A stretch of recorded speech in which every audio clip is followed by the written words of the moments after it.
ब्रह्मांडाचा सिद्धांत हे काय रॉकेट सायन्स नाही आहे.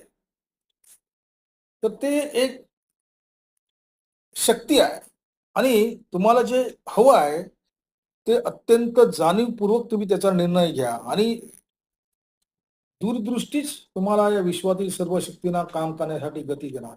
त्यातून तुम्हाला जे हवं आहे ते मिळवणार. तुम्ही ब्रह्मांडासाठी काम करू नका. ब्रह्मांडाला तुमच्यासाठी काम करायला लावा. हे लक्षात घ्या. जे श्रीमंत लोक आहेत, जे उद्योजक आहेत, ते पैशासाठी काम करत नाही. पैसा त्यांच्यासाठी काम करतो. त्यांना ऑर्डर येतात. त्यांचं नाव झालेलं आहे. तसं तुमचं ब्रह्मांडामध्ये नाव व्हायला पाहिजे. म्हणजे काय? तुमचे विचार एकदम स्पष्ट पाहिजे, भावना एकदम तीव्र पाहिजे, त्याची व्हायब्रेशन ब्रह्मांडात पोचली पाहिजे आणि ती लवकरात लवकर पोचली पाहिजे आणि पुन्हा रिटर्न तुमच्याकडे आली पाहिजे. तर तुमची इच्छा पूर्ण व्हायला तुम्हाला खूपच मोठी संधी आहे.